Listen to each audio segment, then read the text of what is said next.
Buenas tardes, gracias por su presencia en este tercer día, ahora hablando de hermenéutica y su relación con el derecho, hermenéutica jurídica. En realidad, esta clase es el inicio del otro módulo que voy a tomar la parte de hermenéutica, pero como hemos dicho, lo organicé de tal forma que pudiéramos abordar el tema de hermenéutica con mayor profundidad en dos sesiones para hablar, obviamente, después ya de la hermenéutica aplicada a el derecho. Hicimos mención el día de ayer a algunas de las ideas principales de la filosofía hermenéutica. Traté de referirlo al derecho, que por supuesto como metodología, eh, con relación a los filósofos que mencioné, ¿no? Ricoeur, Gadamer un poco más, pero Ricoeur menos, desde luego Heidegger, que tuvieron una importancia fundamental para el giro hermenéutico, para la hermenéutica como disciplina, pero que no necesariamente su metodología puede ser aplicada en las cuestiones jurídicas. Más allá de que se podría intentar, por ejemplo, lo que hablamos en cuanto a la narración, ¿no? En cuanto a estar en el mundo, en cuanto a la posición, en cuanto a los actos lingüísticos, que desde luego ha dado pie a muchos análisis, digamos, académicos de el derecho, la norma, la decisión de las y los juzgadores, de sus porqués, cómo se sitúan en el mundo, en un mundo que está construido lingüísticamente, pero también relacionado, ¿no? No nada más construcciones como lo propondría cierto estructuralismo y cierta lógica lingüística, que el lenguaje, así como la norma pura, es independiente del entorno, cosa que la propuesta de la hermenéutica que vimos no lo consideraría así, porque el estar con relación a los objetos que se nombran, pero con relación a que se nombran porque hay un entorno de enunciación que los hace posibles, digamos, ¿no? Y entonces es a partir de ahí que se analiza esta parte o esta forma hermenéutica. Vamos a continuar ahora con un autor que tiene una propuesta bastante interesante para después hablar propiamente de hermenéutica jurídica, ¿no? Ya como una metodología para la interpretación de textos jurídicos sin perder de vista todas estas herramientas, todas estas filosofías, todas estas ideas que posicionan y que le dan a la hermenéutica una importancia específica. Insisto en Gadamer sobre todo, ¿no? Pero bueno, entonces vamos a hablar ahora de Bátimo, ¿no? Este autor que mucho tiene que decir igualmente sobre la hermenéutica, ¿no? La visión, la tradición hermenéutica en la que se sitúa Bátimo también proviene de Heidegger, y el objetivo de su filosofía es la elaboración de una ontología hermenéutica, ¿no? Lo que dice es que la ontología hermenéutica se basa en tres elementos con una noción básica del círculo hermenéutico, ¿sí? Que es el rechazo de la objetividad, como vemos aquí, hay una diferencia con relación a los propósitos, a la construcción teórico-intelectual del positivismo, el método hermenéutico, que ese es el segundo elemento, y la lingüisticidad, así lo dice, del ser. Ahorita vamos a cada uno de ellos, ¿no? Entonces, siguiendo a Gadamer, interpreta como un diálogo permanente con los textos y a través de ellos con la historia, ¿no? Estos elementos que ya decíamos que son los que configuran los significados y que pueden a partir de ellos situar a los textos y dialogar con ellos desde distintas temporalidades, ¿no? De distintos momentos históricos, un mismo texto tiene significados diversos y pusimos algunos ejemplos del concepto de familia, pero pusimos algunos otros con relación a los textos jurídicos, ¿no? Entonces, la noción hermenéutica de Bátimo, esta subjetividad, esta idea, esta lectura del círculo hermenéutico, que la propone a partir de una crítica de la modernidad, como lo hicieron Nietzsche, como lo hizo Heidegger, Gadamer. Y entonces, cuando habla de Nietzsche, cuando retoma a Nietzsche, no es una clase de Nietzsche, pero siempre es interesante referirnos a él. En la primera clase me parece que cuando hablé de la crítica justamente a la objetividad, ¿no? Les hice referencia a un texto que se encuentra en internet con algunas buenas traducciones, ¿no? Que se llama La verdad y la mentira en sentido extramoral, que propone una serie de cosas relativas a esto y es más o menos lo que Bátimo recupera para su filosofía, ¿no? Entonces, esta afirmación de los instintos como algo más radical que la conciencia, como vemos una ontología, ¿no? La sustancia del hombre y los actos lingüísticos que genera a la hora de explicar su presencia en el mundo, su relación con los otros y de construir todo lo que de ellos se deriva. Pero, insisto, la metafísica derivada como la esencia de las cosas, ¿no? Cuando retoma Heidegger, habla de la crítica de la subjetividad moderna, que le llaman cristiano-burguesa. Ahorita vamos a cada una de ellas, lo menciono así rápido. Y de Gadamer se refiere a la actividad del juego como un tipo de actividad en la conciencia que no está personalizada. Entonces, esta noción hermenéutica de círculo rompe con una teoría moderna del fundamento y la idea es el horizonte, ¿no? De donde provenimos y entendiendo que la metafísica, insisto, se refiere a la sustancia, ¿no? Y que constituye el fondo del que se nutre la existencia, ¿no? O sea, para Bátimo, la interpretación que hace Heidegger como teórico del pensamiento sin fundamento es importante y entonces esta distinción que hace de fundamento y de suelo, ¿no? A partir del cual él partiría para entender su propuesta hermenéutica, es que el fundamento tiene un componente lógico, ¿no? De necesidad y de derivación, tiene un porqué.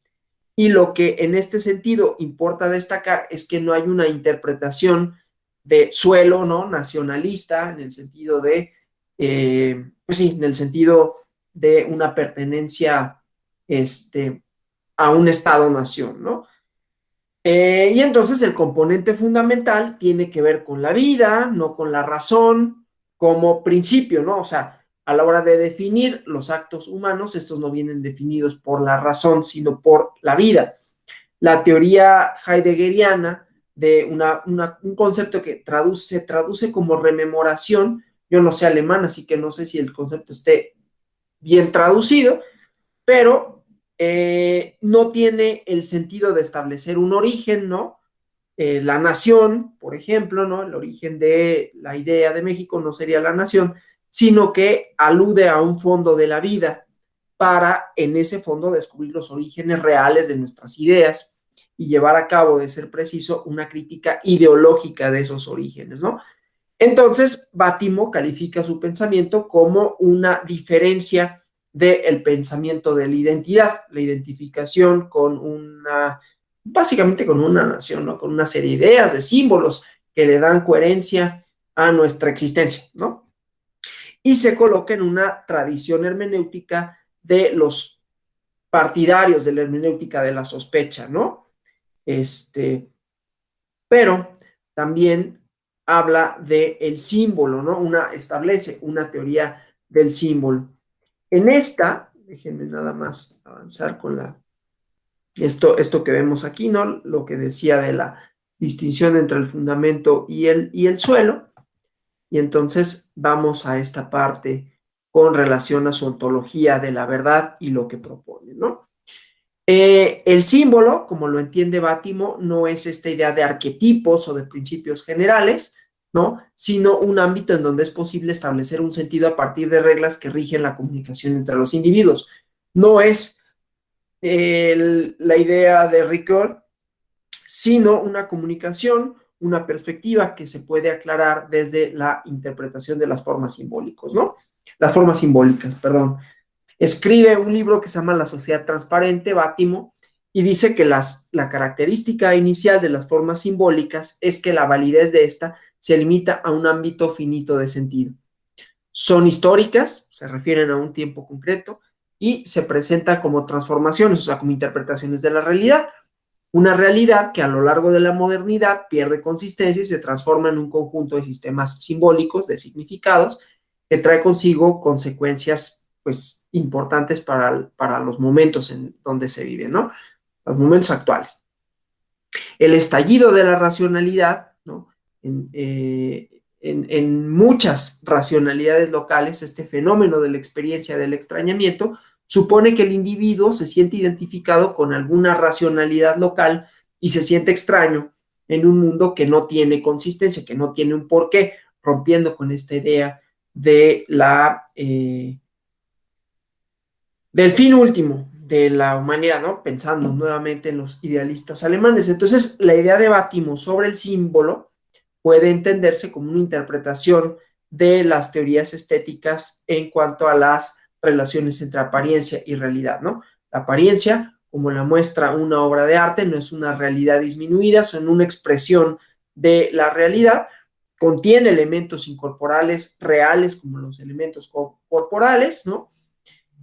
Transmite ideas, transmite pensamientos, y entonces, recuperando a la teoría estética de Adorno, diría pues que las obras de arte, su existencia, son algo más que existencia, pero por su lenguaje, ¿no? Porque poseen un lenguaje, aun cuando renuncien a la apariencia, ¿no? Esto pareciera un poco un juego ahí de palabras, pero es igualmente que transmiten un mensaje, y ese mensaje, una expresión, una manifestación de realidades incorporales, metafísicas, que habitan el lenguaje de la obra de arte. Entonces, el símbolo es justamente una expresión de realidades incorporales, ¿no? Que no tienen un cuerpo físico, son representaciones inclusive de ideas, ¿sí? Y entonces en la historia de la humanidad ha aumentado cada vez más el mundo simbólico. Acá podríamos encontrar, por ejemplo, el derecho, ¿no? No lo dice así, él se está refiriendo al arte, pero si pensamos que el derecho hace alusión a conceptos, a ideas que no tienen en realidad un asidero, pero que sí tienen una serie de significados, unos significados que se modifican históricamente, pero que pueden representarse de distintas maneras, no solo con palabras estrictamente, ¿no? Hay obras de arte, obras de teatro, que el mensaje general es la idea de justicia, obras literarias, ¿no? En el Quijote hay varios pasajes en donde se refiere a la idea de justicia de distintas maneras, ¿no? Hay uno que muy famoso, ¿no? La liberación de unos que él pensaba que eran esclavos, ¿no? Eh, eh, Quijano, y los libera y resulta que eran prisioneros, y bueno, el chiste pues es que hay en estas representaciones de ese mundo simbólico, ¿no? Y entonces, la idea tiene que ver con estas eh,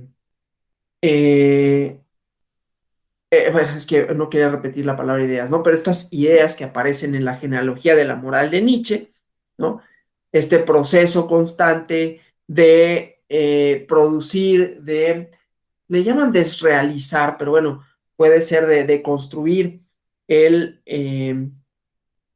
la lógica que gobierna las relaciones, ¿no? Y entonces la pérdida de importancia que proponen que tendría que tener en el mundo moderno el sentido de ciencia, que ha dado paso a la técnica, ¿no? No tanto la ciencia como la técnica. Y bueno, esto nada más para hablar de las ideas en cuanto a su representación, ¿no? La genealogía de dónde provienen las representaciones de las mismas, las representaciones simbólicas. Y cuando hablamos de la ontología de Bátimo, entonces vamos a hablar de un mundo que entiende como el contexto, ¿no? De una pluralidad de formas simbólicas, simbólicas en este sentido que decíamos, ¿no? Entonces esta ontología tiene desde luego un concepto de mundo, ¿no? Que es una diferencia de su hermenéutica respecto de otras formas hermenéuticas como la de Ricoeur, porque la interpretación de Ricoeur es una interpretación de la hermenéutica como una teoría general de la cultura, y Bátimo le dice es una ontología de la actualidad. Esta interpretación, que tiene una crítica heideggeriana del ser como fundamento y propone una alternativa a una teoría del ser como evento. Estas cosas, insisto, pueden resultar, es donde Mario Bunge se jala de los cabellos y se azota contra la pared y dice, estos no están diciendo absolutamente nada, ¿no?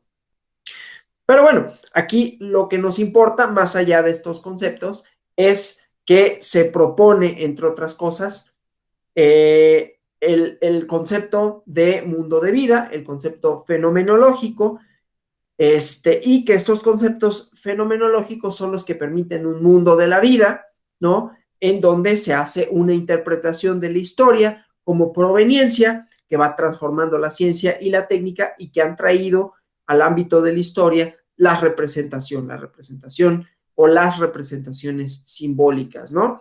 Y entonces con ello hay un replanteamiento de la hermenéutica que supone que aquello que nosotros llamamos hoy mundo, ¿no? Lo que conocemos, no es algo objetivo, ¿no? Que esté más allá de las imágenes de lo que se nos presentan en los medios de comunicación inclusive, ¿no? Hay una mezcla de estas imágenes que se cruzan en el espacio público, una mediación entre la realidad que conocemos y los medios de comunicación y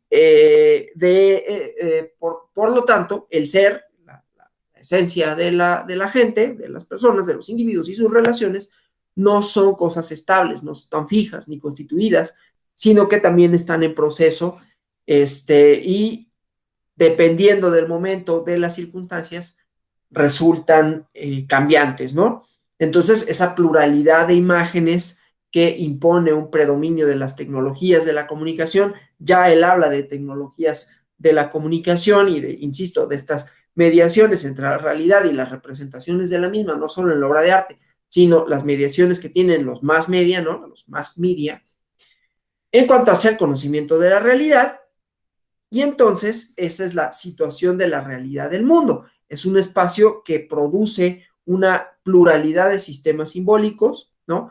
En donde la filosofía hermenéutica, que entiende una lógica hermenéutica, debe de enseñar a que cada sujeto interprete para que sea él mismo en un mundo en donde hay un poder fuerte de extrañamiento, donde no se reconoce la persona, ¿no? Entonces, bueno, esa parte, digamos, como uno de las propuestas que hace Bátimo, que desde luego dentro de su filosofía resultan interesantes, ¿no? Bueno, ahora, en cuanto hace a esta hermenéutica que se transforma en ontología del presente, según Bátimo, así como Enrique, se puede preguntar el tema de la verdad, ¿no? La verdad, algo que le interesa al derecho o que se complica con relación a esto, ¿no? Si es que tal cosa existe como tal y qué lugar tiene para la hermenéutica contemporánea, ¿sí? Entonces, la verdad no se plantea en términos de evidencia como el positivismo, ¿no? Como algo incontrovertible y como lo propone la modernidad misma, ¿no?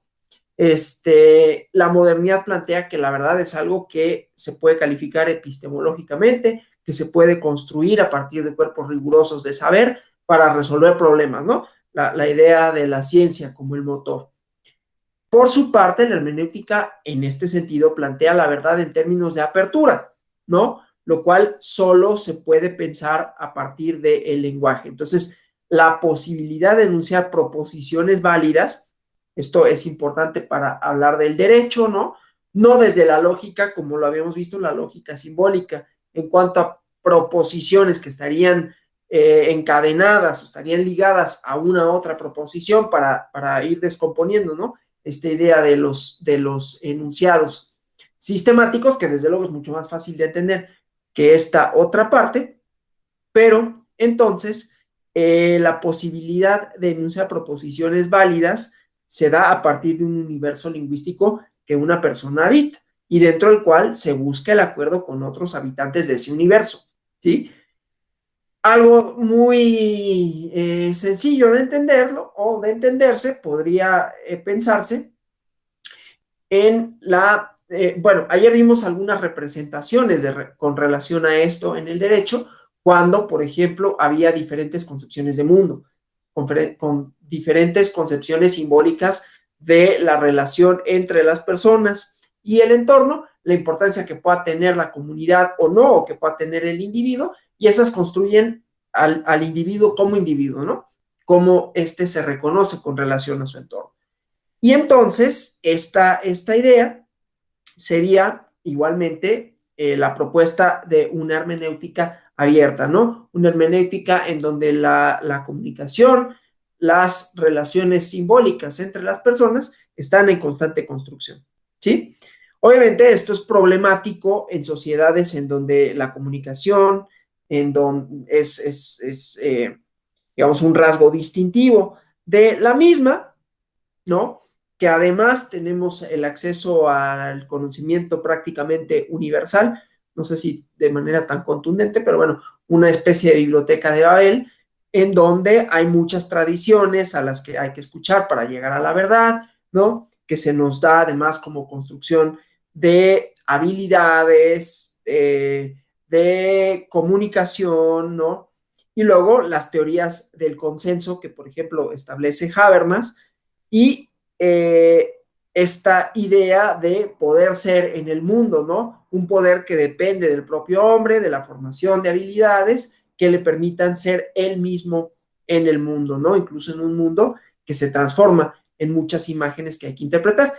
Entonces, esta categoría o esta idea heideggeriana de poder ser del hombre, que es una categoría fundamental para la hermenéutica heideggeriana, se puede asumir como algo que organiza el mapa de la hermenéutica del siglo XX en distintas ramificaciones, ¿no? Es de lo que habla, perdón, Gadamer como un poder ser del texto para decir en el presente por mediación del intérprete aquello que puede decir, que es el ser mismo del hombre, el estar en el lugar con todas estas relaciones, con estas mediaciones de las que hablábamos, ¿no? Y la hermenéutica procuraría ser un saber universal, no relativo, ¿no? Porque el intérprete permite que la voz de la tradición resuene en el presente, está presente además del ser que se ha ido construyendo de manera histórica. Entonces, cuando hablábamos, por ejemplo, de Ricoeur, nos encontrábamos con que su teoría hermenéutica, como ontología del presente, estar en el presente, relaciones del presente, pero que son en el presente en tanto que se configuran lingüísticamente de conformidad con símbolos, con narraciones, con recursos que se entienden en un momento determinado, pero que tendrían un significado distinto en otro periodo, ¿no? Y bueno, entonces, entendiéndolo así, la teoría de la ontología de Bátimo desemboca en una ética en donde dice que la hermenéutica mm, podría responder a una estructura eterna del ser, ¿no? Que daría cuenta de una evolución de la hermenéutica en donde se hace un planteamiento de la ética en cuanto al punto nodal de la filosofía contemporánea, ¿no? Desde luego, estas ideas de Bátimo tendrían que ser debatidas, tendrían que, igual como pasó con Heidegger, como pasó con Ricoeur, son cursos completos, ¿no? De filosofía, pero lo más importante es que se refieren al ser en el mundo, ¿no? Al mundo que lo rodea, cómo lo nombran, cómo establecen relaciones simbólicas, que estas relaciones simbólicas, insisto, no significan únicamente o sea, son lingüísticas, pero que ese lenguaje no únicamente es el lenguaje hablado o el lenguaje escrito, sino todas las representaciones posibles. Y como esas son sujetos históricos, esas representaciones tienen su historicidad, pero son lo que marcan el presente de la persona que se encuentre en esas, ¿no? Y que obviamente esos presentes son determinados y que esos presentes serán leídos de manera distinta por otros presentes, ¿no? O sea, cuando eso pase y deje de ser presente, entonces será leído de una manera distinta. Que era el ejemplo que ayer había puesto de la obra esta de Pierre Menard, autor del Quijote, ¿no? Como un mismo lenguaje, como un mismo código, trasladado a una época distinta, estéticamente tiene un mensaje diferente, ¿no?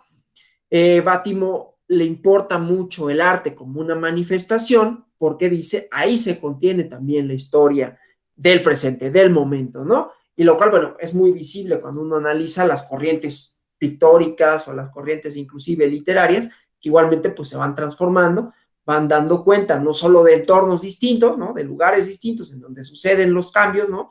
Las novelas en donde cambian las ciudades y donde empieza a haber problemas derivados de la modernización en Dickens, sino también las técnicas mismas, ¿no? Las técnicas pictóricas del siglo XX, las vanguardias, ¿no? Dalí, etcétera, o antes de ellos, los, los impresionistas y los postimpresionistas, etcétera, ¿no? Entonces, ahí se va dando cuenta también de formas de representar el presente, ¿no? Entonces, bueno, eso nada más para ver que la hermenéutica abarcaría un sinfín de cosas y que el derecho sería una parte únicamente de construir ese presente a partir de significados compartidos que se establecen igualmente por sujetos históricos, ¿no? Bueno, hasta ahí esta parte de la hermenéutica del siglo XX y algunas de sus relaciones o sus relaciones con el derecho. Voy a dejar de compartir esta presentación para ahora hablar de la hermenéutica como una herramienta jurídica, ¿no? Ya como una metodología, o sea, cómo recupera en parte esto el derecho, desde luego, desde un punto de vista muchísimo más esquemático, muchísimo más sencillo de explicarse que lo otro, ¿no? Para hablar de hermenéutica jurídica, esto ya va a resultar bastante más asible, ¿no? Bastante más accesible a la hora de referirnos a conceptos y todo, ¿no? Pero bueno, igualmente, como hermenéutica jurídica, pues nos referimos a la interpretación del derecho, ¿no? Tradicionalmente de la norma jurídica, y es uno de los temas centrales de la filosofía del derecho, y que también suscita estas disputas con relación a hasta dónde son los límites hermenéuticos, ¿no? Puede haber una hermenéutica positiva si se refiere a la interpretación del conjunto, del sistema jurídico como sistema jurídico, o si éste pueda tener, en los términos en los que lo pudimos más o menos representar, repercusiones más allá del sistema jurídico, ¿no? La posición del juzgador, la posición del operador jurídico, la posición de la norma, de la definición, de la representación de esa definición, las posibilidades históricas de la misma, ¿no? Pero bueno, entonces, la hermenéutica del derecho es una forma de comprender lo jurídico, ¿no? Que tiene una intención, pues, universal o universalizable, porque igualmente ofrece los rasgos de una doctrina filosófica del derecho que dilucida temas que se refieren al conocimiento jurídico, a cómo se regula la práctica de comportamientos. Obviamente, esas regulaciones, si tenemos en cuenta que tienen características históricas de los individuos que participan en su confección, pues estaríamos hablando de una hermenéutica en sentido amplio, ¿no? No solo del sistema jurídico como una herramienta para la interpretación, sino como una interpretación de corte histórico, ¿no? Pero bueno, entonces, esta, la naturaleza filosófica de la hermenéutica y de la hermenéutica jurídica es desde luego un problema, un tema que no solamente es teórico, como lo vimos en las dos sesiones anteriores, sino también es un problema práctico, ¿no? Ya no nada más es, bueno, tenemos estos planteamientos con relación a la metafísica, al ser, a las y los individuos que comparten un espacio en común y cómo interpretarían ese espacio que comparten, cómo entenderían esas relaciones, cómo entenderían los símbolos que construyen, cómo construyen los símbolos mismos, sino ahora entendiendo que el derecho, como quiera vérsele, ¿no? Pero también es un sistema simbólico, ¿no? De representaciones, de ideas y de todo. Entonces, el siguiente problema ya no nada más es teórico en esos sentidos, ¿no? Sino cómo establecemos una metodología para conocer eso, ¿no? Desde luego, depende cómo uno lo quiera abordar, otra vez, ¿no? Lo puede abordar desde un punto de vista muy filosófico y entonces construir un aparato conceptual que permita analizar esas relaciones o hacerlo en términos estrictamente prácticos y llevar la hermenéutica a una metodología para resolver problemas jurídicos, ¿no? Entonces, vamos ahora a bajarlo a ese nivel para ya no estar en momentos tan abstractos, ¿no? Y pensar en cómo esto se puede convertir en una herramienta para formular alegatos, para argumentar a favor de causas, pero para comprender el sentido de la ley, ¿no? Desde luego, todas estas otras herramientas pueden ayudar, no necesariamente para vertir un tratado filosófico de la ontología del ser, pero sí para entender que los significados, los sistemas simbólicos, lingüísticos, etcétera, tienen una orientación que hace referencia a un momento histórico dado, y que eso es lo que hace que esa dialéctica de los propios conceptos es la que hace que se modifiquen, digamos, ¿no?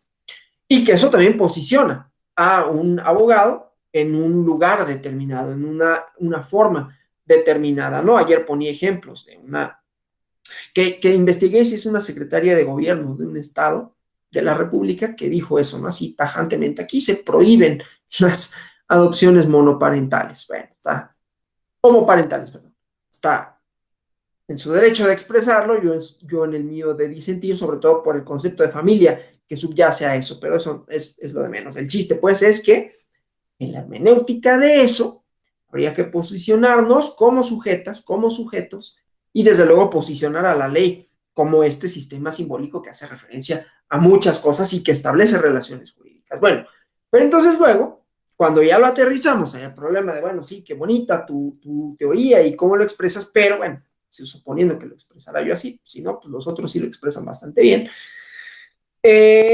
como la aterrizo en una sentencia, ¿no? Como todas estas ideas, cómo hago que eso se individualice en una norma, ¿no? Tanto como juzgador como abogado, para decir que tengo un derecho y que hay un significado en el contenido de una norma que me es aplicable, ¿no? Entonces, bueno, este es un problema, pues, de aplicación de la norma jurídica, ¿no? Pero para aplicarla, pues, se tiene que hacer un previo trabajo de interpretación. No nada más el juzgador, cualquier operador jurídico que quiera fundamentar un razonamiento que se base en el ordenamiento jurídico o que se base en relaciones jurídicas, provengan o no del ordenamiento, ¿no? Pero que tengan efectos sobre este, ¿no? Claro, esto supondría, vuelvo a lo mismo, adoptar una posición epistemológica, ¿no? Uno puede ser tan positivista como decir, bueno, yo voy a fundar mis razonamientos basados en el ordenamiento jurídico como un sistema de normas estricto, ¿no? Como un sistema de normas lógico, y voy a tratar de encontrar la lógica dentro de ese sistema cerrado, o encontrar un sistema simbólico que hace referencia a una serie de nociones que tienen un significado social más amplio que el jurídico, aunque el jurídico les dé una forma específica, ¿sí?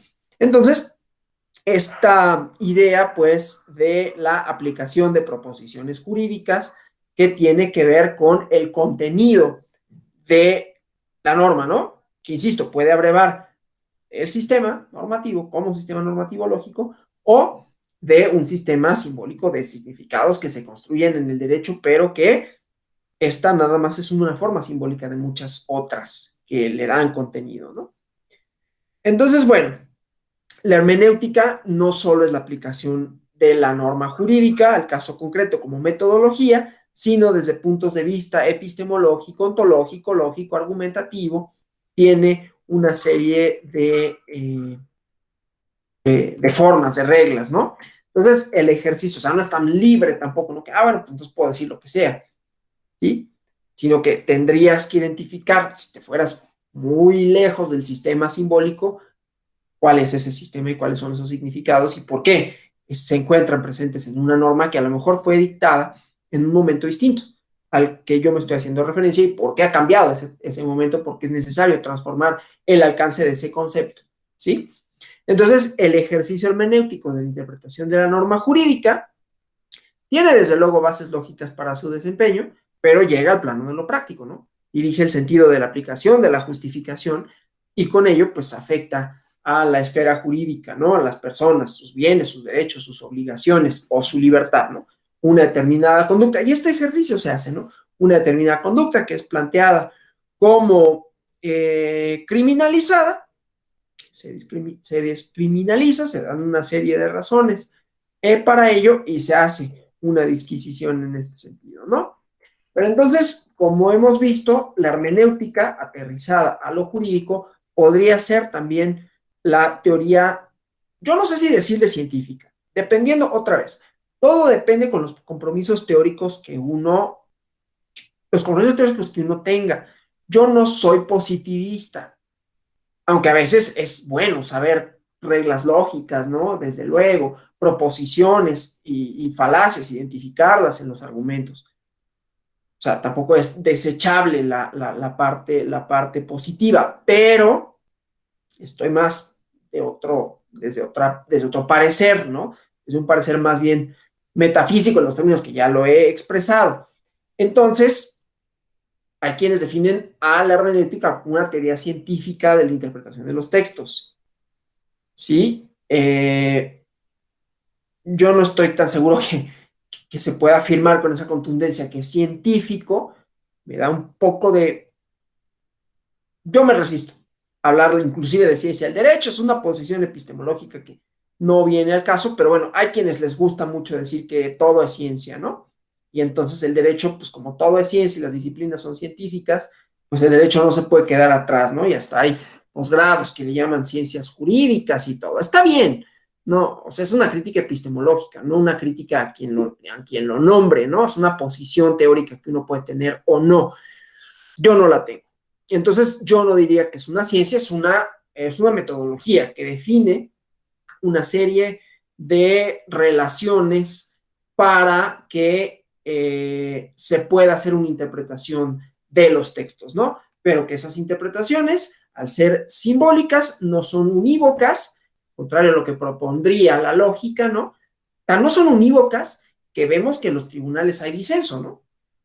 Sobre cosas diferentes y que ese disenso atiende tanto a las escuelas jurídicas, ¿no? A las tradiciones jurídicas que tienen que ver con la formación del juez, ¿no? De dónde proviene, de la o el magistrado, de dónde proviene o cómo ha construido su teoría jurídica, ¿no?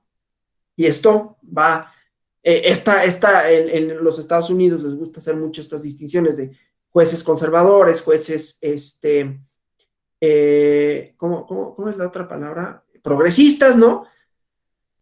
Y esto afecta a cómo construyen los argumentos y desde luego que sucede de esa forma, ¿no? Para quien le guste más o quisiera ahondar más en estas ideas de las construcciones teóricas de las escuelas, etcétera, pues les recomiendo los libros, entre otros, de Duncan Kennedy y desde luego de la sociología jurídica, que mucho tiene que decir al respecto. Pero bueno, entonces, define una metodología para interpretar, ¿no? Pero aquí, dependiendo otra vez de la posición teórica que uno adopte, puede ser una interpretación en sentido estricto, de tal manera que el sujeto que interpreta no tendría ningún, no afectaría al objeto que interpreta, o sea, a la ley, y independientemente si lo interpreto yo o lo interpreta quien sea, el resultado va a ser el mismo si se ciñen a las reglas de la lógica estricta, ¿no? O que haya una relación lector y texto, ¿no? Como lo propondría la teoría más de la corriente de Gadamer, ¿no?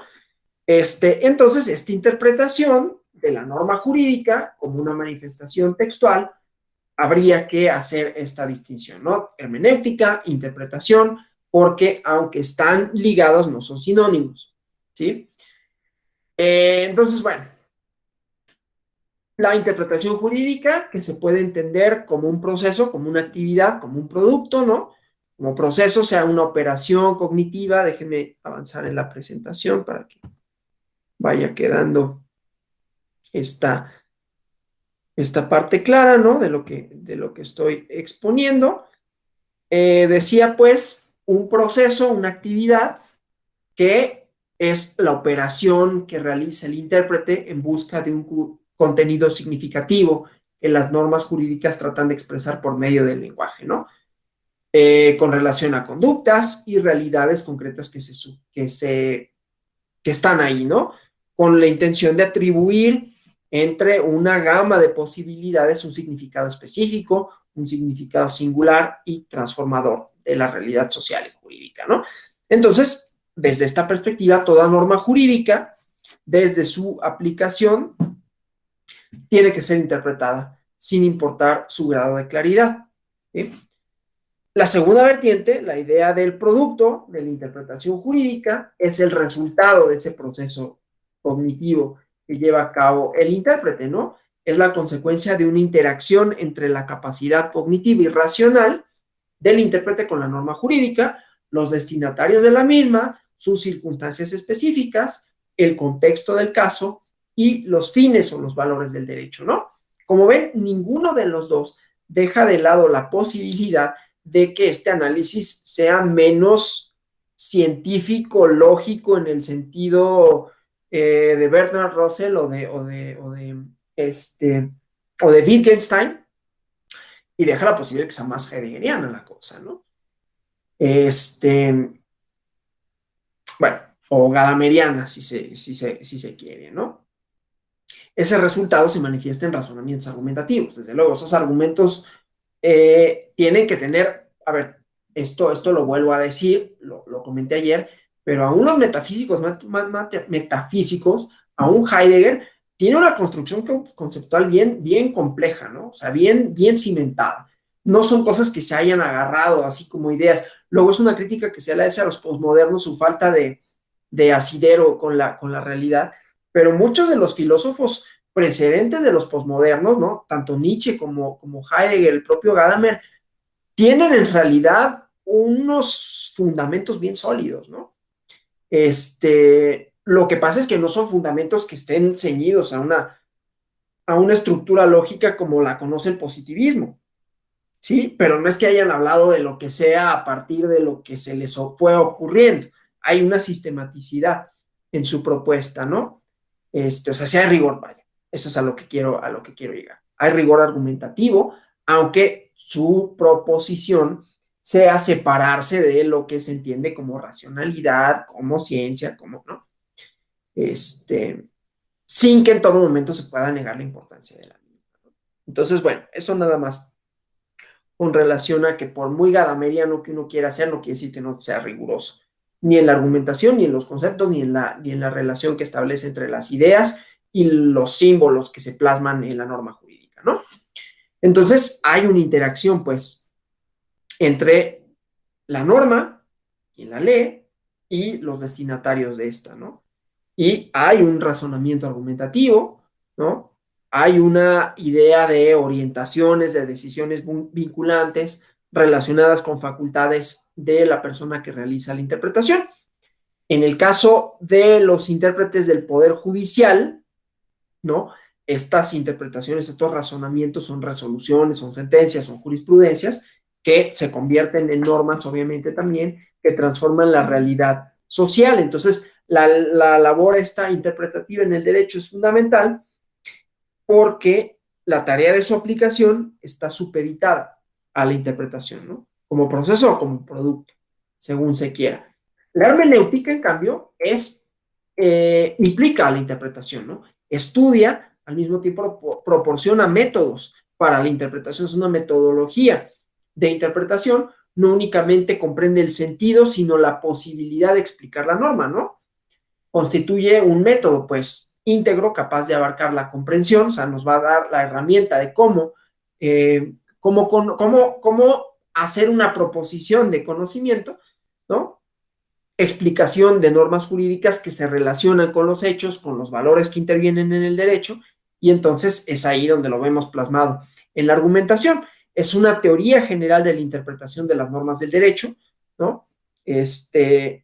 Una de tantas posibilidades que existen. Obviamente, la interpretación de conductas o del derecho a partir de conductas humanas, de contexto en el que están sujetos, que revela o trata, como tiene como finalidad, revelar el sentido de su contenido, aunque no nada más a la aplicación del caso concreto, pero principalmente a ello, ¿no? Y entonces se llega con ello a una solución justa, digamos, ¿no? Entonces, la expresión de las normas, ¿no? Los signos por medio de los cuales se manifiesta esta significación, ¿sí? La conducta de los hombres, los fines, los valores del derecho, son esenciales para determinar este sentido aplicativo, ¿no? Avanzo en la presentación para dar algunas características de la hermenéutica jurídica. Aquí vemos esta primera parte, ¿no? La antipositividad, porque el derecho es más que el conjunto de normas que emanan de la función legislativa, ¿no? Es una práctica social, se comprende desde su interpretación, su argumentación, su futura aplicación, lo que decíamos puede ser tan grande como un sistema simbólico, ¿no? De signos que representan a las personas y establecen relación, bueno, todo lo que ya dijimos, ¿no? Que no voy a repetirlo porque resulta quizás muy enredoso. Pero bueno, el chiste es que esa es la primera característica. Lo segundo, la norma jurídica como texto. Recordemos aquí a Gadamer, ¿no? Que decía justamente eso. Esto, obviamente, en términos más prácticos, porque se trata de textos jurídicos, pero que hay relaciones con contextos específicos de aplicación, ¿no? Hay experiencias, hay datos previos que se dan en una realidad concreta, y entonces la comprensión de una norma jurídica no está nada más en esa manifestación textual, ¿no? Esta idea de los textos abiertos, como obra abierta, que lo vimos ayer, ¿no? Y entonces la posibilidad de que el texto no contenga todo el significado de las cosas, ¿no? La interpretación desde un punto de vista hermenéutico, entonces, no es lineal, sino circular, lo acabamos de ver, esta idea tanto de Bátimo, pero también como Gadamer. Les voy a ver si se acuerdan, voy a dejar de pasar esta presentación para regresar a la anterior, para que recuerden esta idea del círculo hermenéutico, ¿no? Déjenme regresar a ella. ¿Cuál es? Creo que es esta. Déjenme ver, ¿eh? Si es la que... Ah, no, es la otra. Permítame tantito. Es que como tengo las dos presentaciones, entonces necesito ver. Sería esta. Acá habíamos visto esta idea, ¿no? La voy a hacer grande, nada más para que regresemos a la idea de el círculo hermenéutico, ¿no? Obviamente, aquí lo que más interesa es la idea de la ley, en este caso, los textos jurídicos, como textos en esta idea de que hay un universo de significados, ¿no? Y que hay esta idea de linealidad entre lo que se lee, pero siempre pensando que hay una serie de significados que están más allá de lo que el propio texto contiene, ¿no? Entonces, esta es la idea de la circularidad, ¿no? Un proceso de creación y de recreación constante, ¿no? Esto lo menciono para eso, déjenme. Voy a cerrar esta para que no me equivoque ahora con cuál presentación compartir. ¿Sí? Y entonces, bueno, a eso llegamos con esto de las características de la hermenéutica, ¿no? Esta idea de la circularidad, ¿no? Un ciclo entre los textos normativos, los destinatarios de la norma, el contexto en el que se encuentran, y entonces hay una constante relación entre dichos elementos, ¿no? Entonces, bueno, el lenguaje, o cuando se señala el lenguaje utilizado en la elaboración de la norma, la conducta de las personas, su intencionalidad, su motivación, sus circunstancias alrededor del caso, son el objeto de la hermenéutica, ¿no? Porque expresan contenidos significativos que necesitan ser develados, ¿sí? Lo que dice Eduardo García Maínez, ¿no? Este autor de ya muchísimos años, pero que tiene todavía algunas cosas importantes o que podemos rescatar, sobre todo porque él, bueno, él tradujo hasta Kelsen, ¿no? Pero también se refirió a la hermenéutica y decía que lo que se interpreta no es la materialidad de los signos, ¿no? Sino el sentido de estos, su significación. Y otra vez podemos regresar a Gadamer tantas veces como sea necesario para decir el significado que se atribuye por una experiencia, una posición, una relación, ¿no? Que se establece entre el intérprete y el demás universo significativo, en el entendido que ese universo significativo pues es una conjunción de símbolos y de nombres y de metáforas, etcétera, ¿no? Pero tampoco es menor no es menor señalar que el interpretar en el ámbito jurídico es una consecuencia de la propia enunciación, de la propia naturaleza simbólica del derecho, ¿no? Los símbolos, ayer decíamos, pues establecen relaciones, nombran relaciones, suponen una relación entre la persona que interpreta el símbolo y la persona que lo utiliza, y hay unas formas de uso de ¿no? Pero ese puede tener otros fines, otras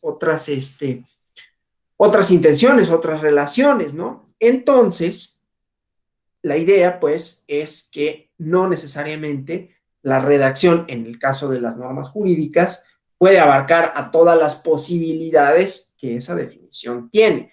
Y puedo volver al ejemplo, nada más para ejemplo, de la idea de familia que subyace en una declaración de una secretaría de gobierno o la mía, ¿no? Hay un símbolo, una forma de enunciar, ¿no? Cuando decimos familia, no nada más estamos hablando de una cosa, estamos estableciendo una noción de relaciones sociales, una noción de orden jurídico, una noción de quiénes pueden establecer dichas relaciones, cuáles son los derechos que se le atribuyen a esas relaciones. Estamos nombrando un montón de cosas, ¿no? Estamos estableciendo significados para una palabra, ¿sí? Y entonces ahí es donde cobra relevancia la idea de la hermenéutica, ¿no?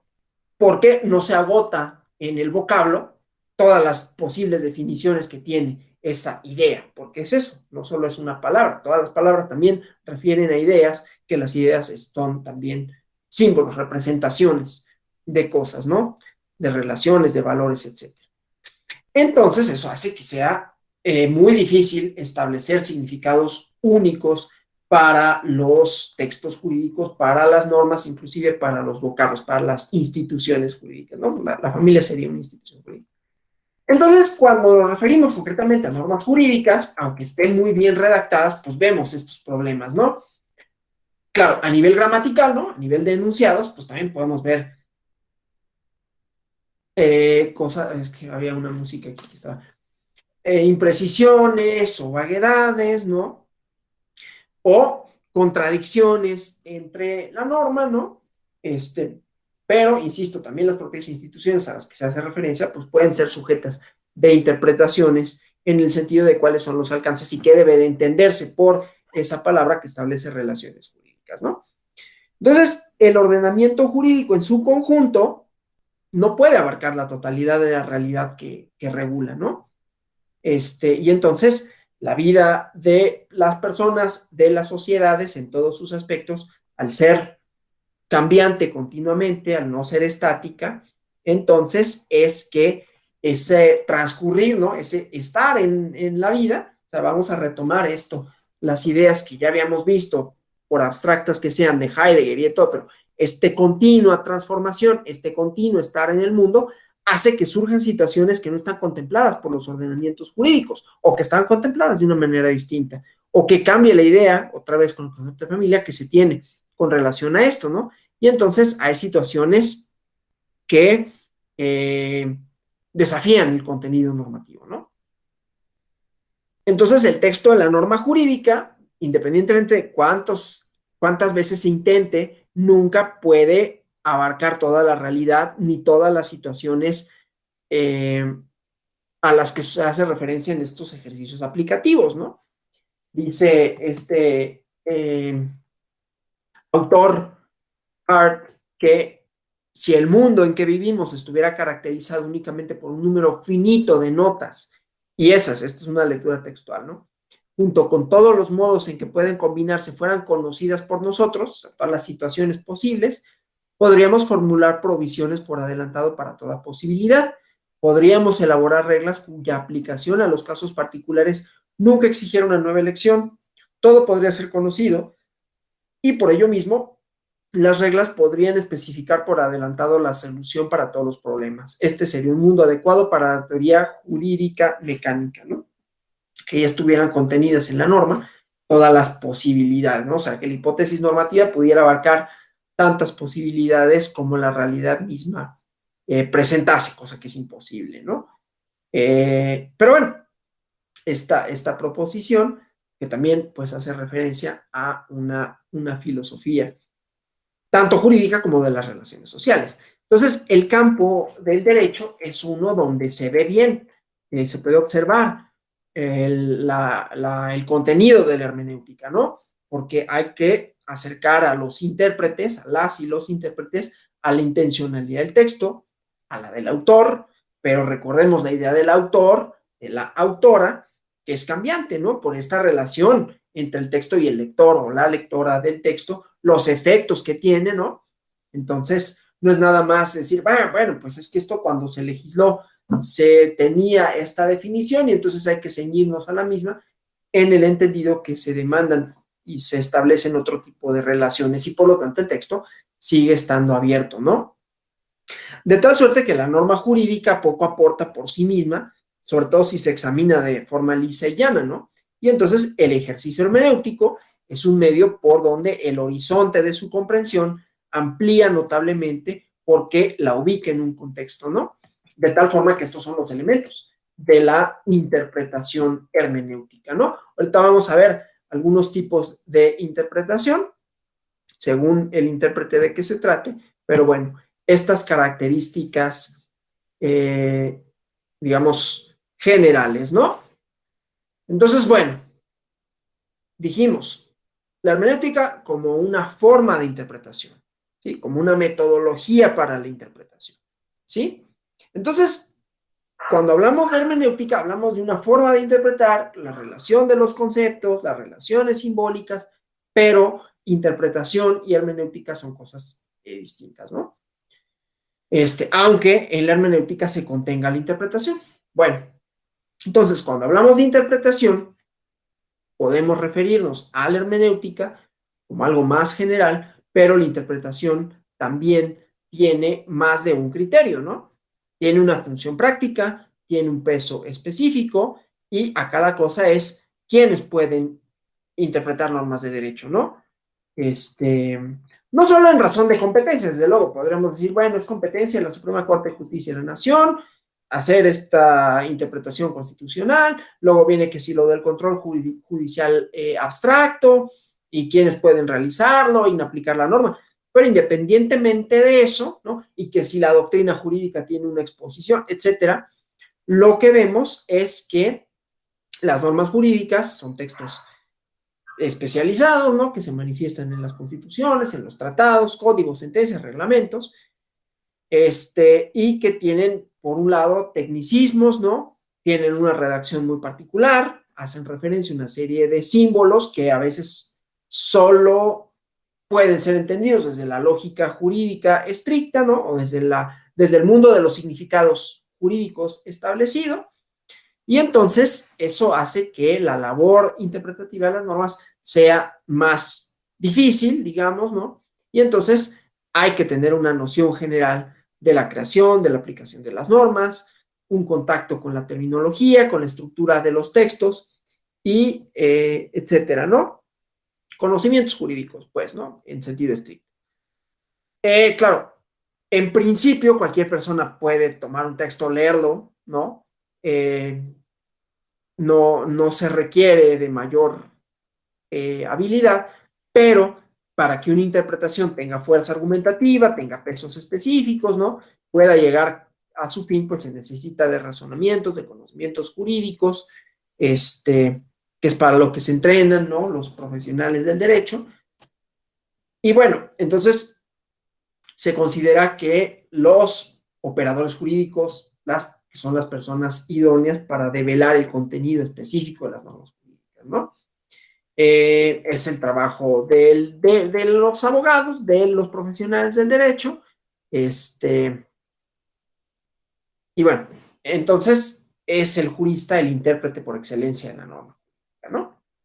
Y bueno, desde esa perspectiva no tiene el mismo peso, no tiene misma función la interpretación de la norma que hace un juez, a la que realiza un doctrinario o el legislador cuando crea la norma, ¿no? Pero bueno, ahora vamos, ya que tenemos una serie de sujetos que pueden realizar una interpretación de la norma, ahora vamos a ver algunas técnicas de interpretación, ¿no? De interpretación doctrinal, ¿no?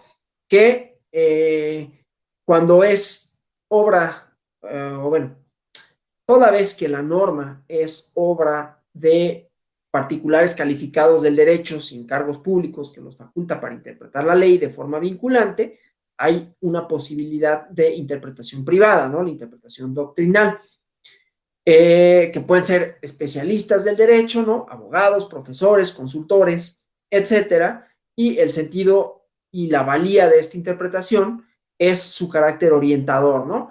A veces en las sentencias se retoman algunas interpretaciones doctrinales, interpretaciones científicas, pero normalmente esto está sobre todo para campos académicos, pero desde luego puede dar luz a los abogados o a los mismos jueces cuando están buscando la aplicación de normas en momentos en que hay complicaciones en el ejercicio de sus funciones, u orientadores para los abogados a la hora de argumentar en favor de de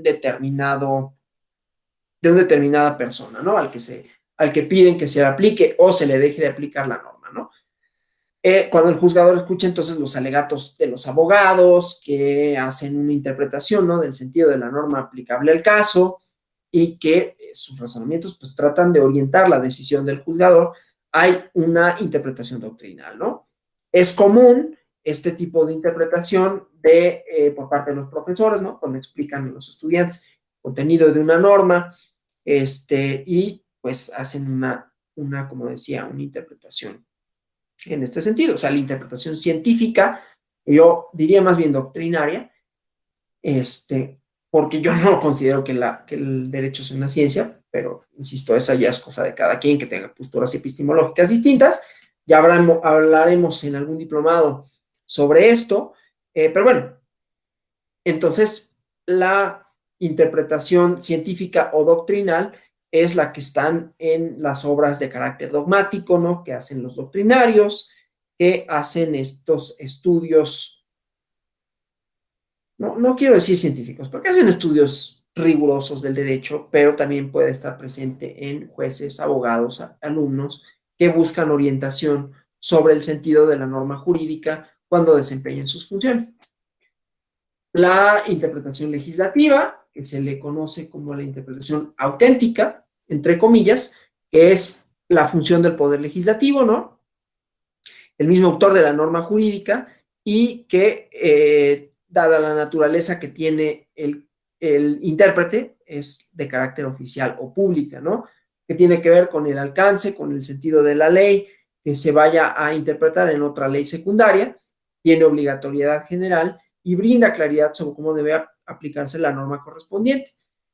En el artículo 72 de la Constitución se establece justamente que en lo que se refiere a la interpretación de las leyes, se observan los mismos trámites establecidos para su formulación, ¿no? Entonces, una interpretación auténtica pondera una visión de la función judicial como aplicativa, no interpretativa de las leyes, eso es lo que está más que superado doctrinariamente, ¿no? Y práctica, o sea, en la práctica también la ejecución de la aplicación del derecho, y entonces la voluntad jurisdiccional estaría subordinada, según esta idea, a la actividad a la voluntad del legislador, ¿no?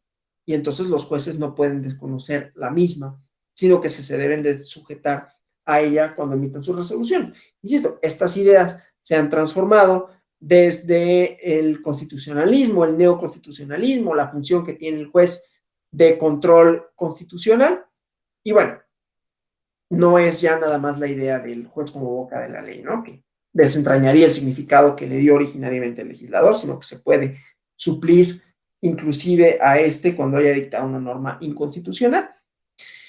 La interpretación judicial, que es la que ejecuta el Poder Judicial, ¿no? Mediante las funciones jurisdiccionales de los profesionales del derecho, de las y los juzgadores, que es obviamente la más frecuente, es la más recurrida, es la más estudiada de los tipos de interpretación, que es el filtro necesario, ¿no? Para el desarrollo de la función práctica del derecho, por los efectos que produce en la vida de las personas, ¿no? Es un tipo de interpretación que junto con la auténtica tiene un carácter oficial, un carácter vinculante, pero que en algunos casos solo obliga a las partes del litigio. Digo en algunos casos porque sabemos que hay resoluciones jurisdiccionales que tienen efectos generales, ¿no?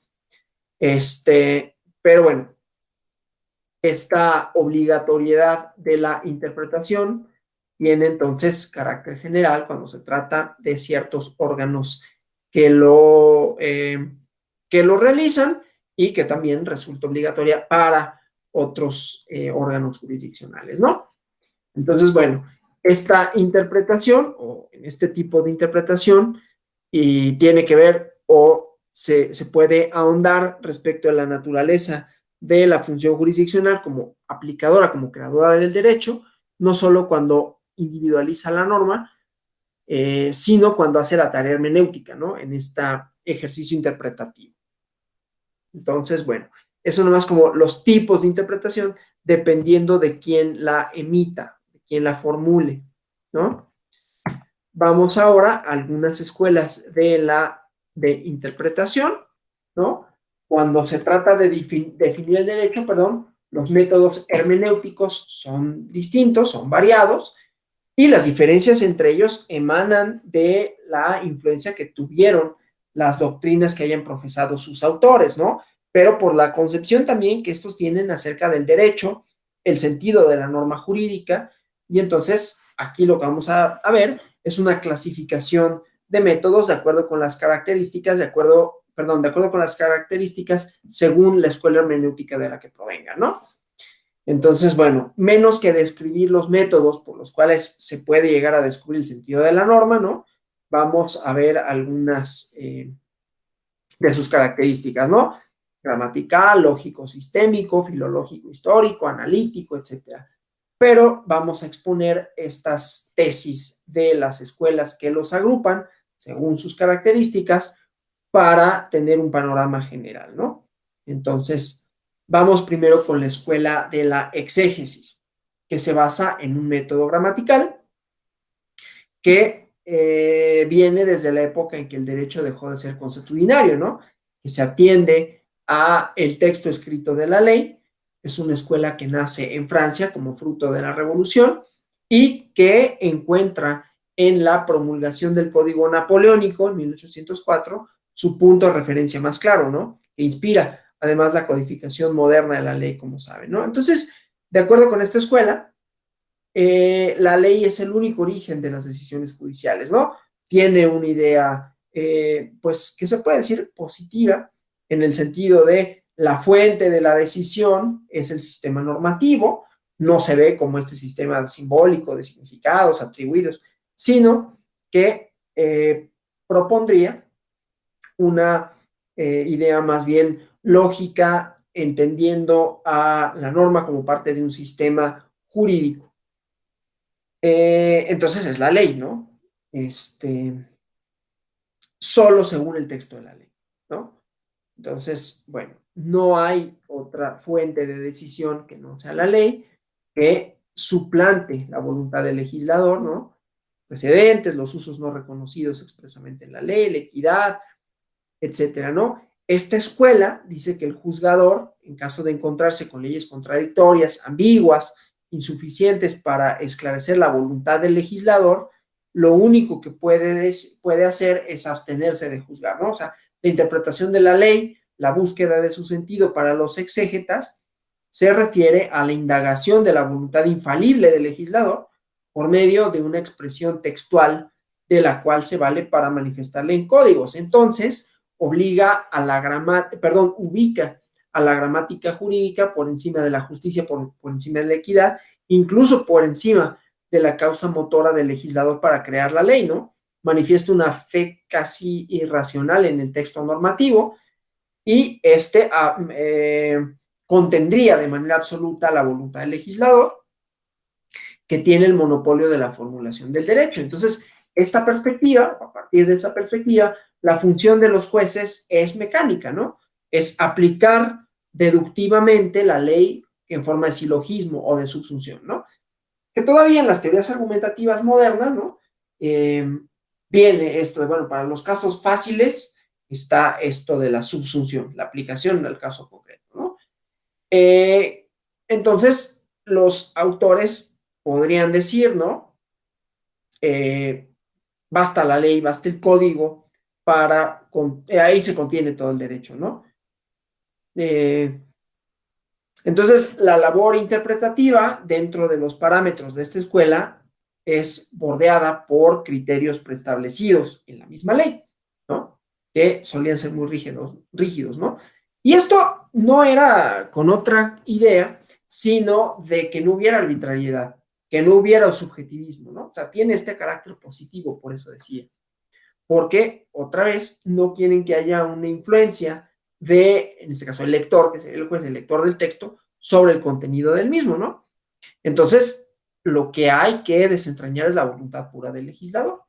es, ¿no?, una cosa similar al ejercicio exegético de las Sagradas Escrituras, que busca la voluntad de Dios en el texto sagrado. De esto no sé mucho, así que no me voy a meter en esa parte, pero bueno, les recuerdo la idea expuesta en El nombre de la rosa, ¿no?, que por ahí les recomiendo mucho, tanto la novela como la película, ¿no? Entonces, de manera colectiva, la escuela de exégesis designa a los civilistas franceses y a los belgas que enseñaban el derecho del siglo XIX, el código napoleónico, con una técnica del comentario del artículo por artículo, ¿no? Un método técnica que, como la glosa, ¿no?, se vuelve una de las formas de realizar los comentarios. Es necesario mencionar que de los postulados de esta escuela se desprende estos métodos tradicionales de aplicación de la norma jurídica, ¿no? El silogismo deductivo, que decía está vigente todavía en buena medida, que propone el logos de lo razonable como una forma humana, íntegra, eficaz del ejercicio jurisdiccional, ¿no? Esa es una de las escuelas y sus propuestas, ¿no?, y sus metodologías. La escuela histórica, por su parte, nace en Alemania. Su fundador se llama Gustav Hugo, pero es Carl von Savigny, lo habrán escuchado, ¿no?, el que con sus estudios romanistas representa de manera más icónica a esta escuela. Tiene una concepción del derecho, ¿no? El derecho, en un primer y esencial momento, es una expresión, dice, espontánea de las costumbres, de las convicciones de un pueblo determinado, y estas están enmarcadas en condiciones históricas del momento y luego son formalizadas por la actividad del juzgador, no de manera arbitraria, sino con base en costumbres y convicciones, ¿no? Entonces, la naturaleza de la función legislativa que representa al pueblo, que son voceros de una conciencia nacional, y entonces la interpretación es un procedimiento que reconstruye el pensamiento histórico colectivo del pueblo contenido en ella, ¿no? Entiende, pues, que la ley aplicada en el presente tuvo origen o sus orígenes en un momento histórico del pasado. Y entonces el procedimiento interpretativo se constituye con elementos gramaticales, porque hace referencia al lenguaje de la ley; lógico, porque hay una descomposición, ¿no?, del pensamiento, de las relaciones lógicas que los unen, algo parecido a lo que hablamos de la lógica simbólica según Russell, y las preposiciones o las posiciones que se contenían en una proposición lingüística dada. El histórico, ¿no?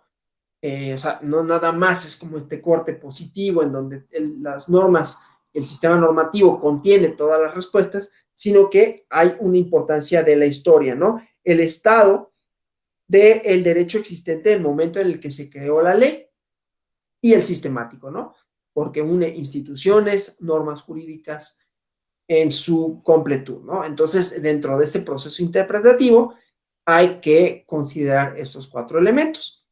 Por ello, para que haya una auténtica interpretación, no se puede desconocer la evolución histórica de la norma, tampoco del sistema jurídico de dónde proviene, y entonces descubrir el sentido de esta es sumamente útil para hacer un análisis de toda la legislación y los motivos concretos que la originaron. Entonces, la ley, según esta escuela, tiene una vida propia, independiente de las funciones del Estado, incluida la legislativa, que limitan o que se limitan a formalizarla, a protegerla, ¿no? Y entonces el intérprete lo que debe de hacer es considerar a la ley como un prototipo susceptible de ser llenado de contenido, ¿no?, según necesidades históricas de cada lugar, y por lo tanto la interpretación ponderada por esta escuela es la que mejor se adapta a las necesidades del momento, ¿no? Al contrario de la interpretación de la escuela exegética, deja un abanico de posibilidades abierto y la libertad de la función jurisdiccional. Es un modelo interpretativo que se utiliza en la elaboración de jurisprudencia de manera cotidiana cuando no se contempla soluciones a casos que surjan con posterioridad al momento en que se creó la ley, pero hacer un uso metodológico de este modelo como sistema general de interpretación dentro de un sistema jurídico también abre un margen para la discrecionalidad y la subjetividad, ¿no?, que puede caer en una equivocidad. Entonces, hay por eso ciertos requisitos para que se formule esta, ¿no? Ahora, hay aciertos importantes en la escuela histórica. El derecho, dicen, no se justifica tan solo por ser un proceso de la historia y de una nebulosa, romántica conciencia nacional, sino que la voluntad reflexiva que persigue un fin es fundamental en el derecho. Y entonces, aunque hay una mayor flexibilidad en la labor interpretativa de los jueces, no sujeta el sentido de la norma jurídica exclusivamente a la voluntad del legislador, que desde luego eso entraña ciertos problemas a la hora de valorar y de aplicar el derecho, ¿no?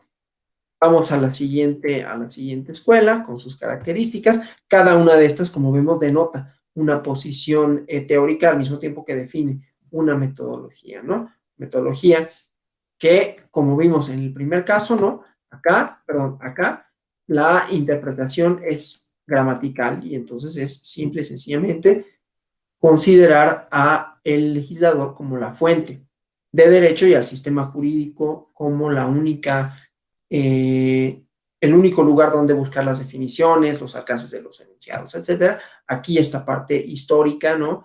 Y la aplicación que resulte mejor para el caso de que se trate. Y ahora la Escuela Libre de Investigación Científica, ¿no? Que también ha tenido una influencia importante. El contexto jurídico en la que nace esta escuela de la libre investigación científica es la predominancia de la tesis exegética, de esta plenitud hermética autónoma de la ley escrita que comprende todos los elementos necesarios en la solución de cualquier situación jurídica que se presente y donde la labor interpretativa de los juristas, como decíamos, se reduce a la aplicación de la norma jurídica de acuerdo con este método tradicional de silogismo deductivo, ¿no? Hay un libro, no me acuerdo, ¿quién lo escribe? No me acuerdo, se apellida Geny, creo, Geny, que se llama Método de Interpretación y Fuentes de Derecho Privado Positivo, que hace énfasis en esta forma de silogismo deductivo. A ver, sí, Felipe Reper, adelante. Hola, buenas noches. Supongo que esta es la escuela que está, déjenme decirlo así, en boga en estos días, dado que esta definición que veo en la diapositiva es la que mejor ajusta a la idea del activismo judicial, por ejemplo, o a la del gobierno de los jueces, ¿no? ¿Estoy en lo correcto? Sí, sí, efectivamente, efectivamente. Ok, gracias. Gracias. A eso, justamente a eso vamos, ¿no? Obviamente, a ver, hay posiciones que critican, ahorita vamos a ver esta escuela, pero había una preocupación por la labor del jurista práctico, ¿no? Decía este autor francés de apellido Geny se escribe, que la ley escrita no basta para resolver los problemas que se marcan en una situación histórica y social concreta, ¿no? Que se plantean ante los tribunales. Y entonces hay que recurrir a otras fuentes, la costumbre o la autoridad tradicional, pero sobre todo a la libre investigación científica, ¿sí? Entonces, más que un principio lógico contenido en la codificación, la ley es una manifestación de la voluntad consciente que encuentra cabida desde esta perspectiva, ¿no? Sobre el propósito del legislador. Entonces, hay que investigar no solo el sentido semántico de las palabras que integran los códigos, sino las realidades sociales concretas en donde se busca que la ley produzca los efectos pretendidos por su autor, ¿no?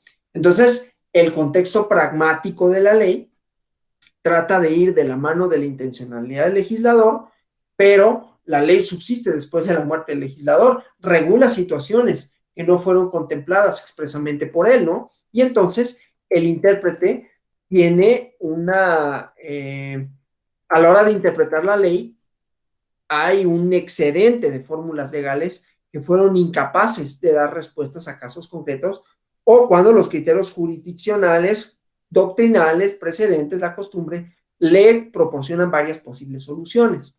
Entonces, frente a este horizonte, ¿no? El juez es que el juez, perdón, echa mano de la libre investigación científica, que le guía con respecto a qué decisión tomar.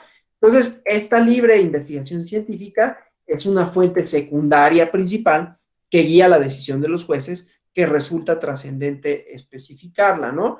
Es libre porque no está sometida a autoridades positivas. Es científica, más o menos, ¿no? Porque permite hallar bases sólidas en los elementos objetivos que pueden ser descubiertos por la ciencia. Y entonces, la interpretación del juez debe ser objetiva, libre de todo influjo personal, si tal cosa es posible. Ya hablamos, ¿no? De la importancia de las escuelas jurídicas, de las ideologías, de la formación epistemológica y cómo eso puede influir en la decisión. Pero bueno, se debe de fundamentar la decisión en principios seguros de naturaleza objetiva.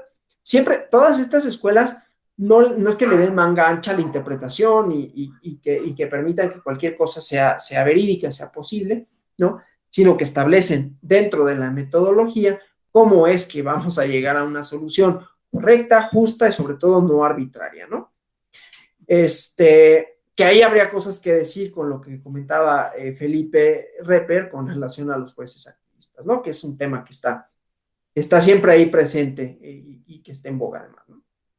Pero bueno, entonces estas situaciones, este arribo a las conclusiones jurídicas se accede por un minucioso examen de la naturaleza de las cosas. Y entonces hay elementos de la libre investigación científica, ¿no? Datos previos, o sea, aquí son importantes los datos, déjenme ver si acá tenemos en la diapositiva. Bueno, esto nos puede dar algunas nociones respecto a lo que estoy diciendo, pero decía, se refiere a los datos previos, datos reales, ¿no? Condiciones de hecho que enmarcan la vida humana, que son percibidas, ¿no? Como realidades físicas, psicológicas, hábitos sociales, tradiciones, como primer dato, ¿no? A la hora de resolver datos históricos, hechos igualmente, productos de la condición dinámica de la vida humana, que determinan condiciones sociales concretas en tiempos y lugares específicos, datos racionales, ¿no? Prerrogativas universales, valores, el sentimiento de justicia o la idea de ella, el respeto a la vida, el reconocimiento a la libertad, ¿no? Y datos ideales, ¿no? Aspiraciones que dirigen las relaciones humanas, incluidas las jurídicas. Entonces, estos elementos son el objeto de la libre investigación científica, a través de los cuales se edifica la actividad creadora, aquí sí, creadora, mediante la interpretación, ¿no? Bueno, la Escuela del Derecho Libre, que igualmente tiene una denominación, ¿no? Un movimiento, una tradición en que dice es pro a una libre jurisprudencia, ¿sí? Se conoce, tiene sus orígenes igual en Alemania, ¿no?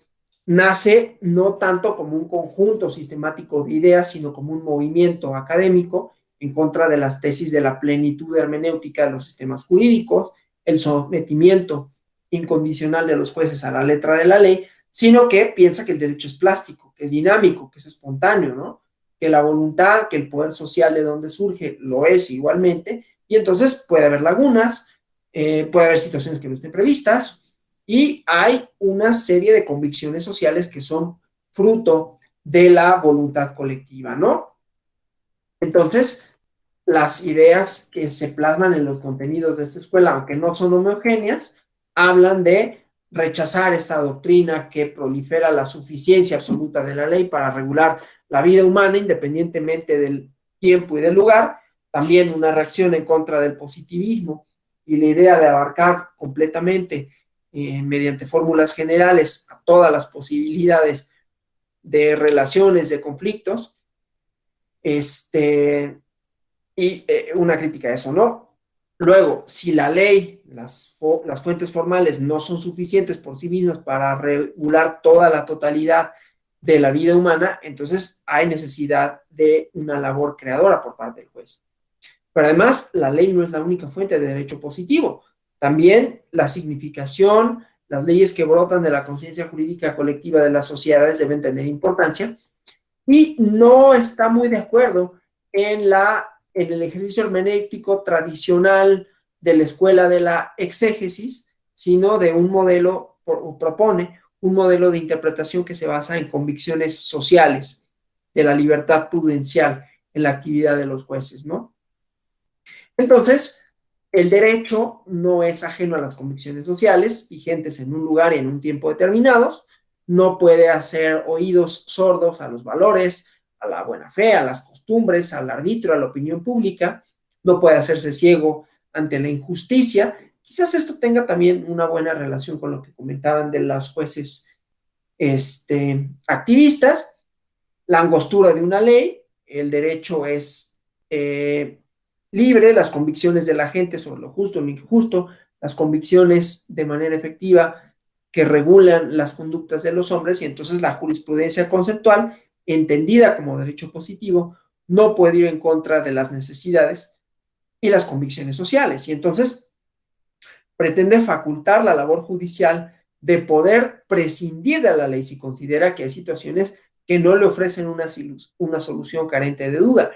Si cree que el poder estatal o social no habría de dictar la solución desprendida de la exacta aplicación de la ley, y entonces en este caso, ante esta situación, para dar solución al caso concreto, el juez se inspira en el derecho libre para resolver de manera discrecional, ¿no?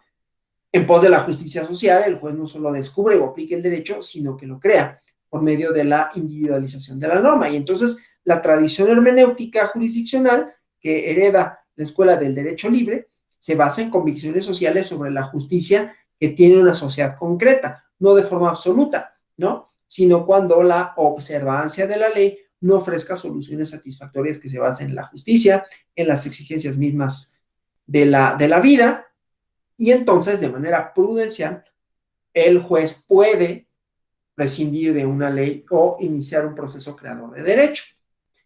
Tenemos ahora una escuela que es muy interesante, vamos a detenernos en esta porque tiene un planteamiento bien bueno, del realismo jurídico norteamericano, ¿no?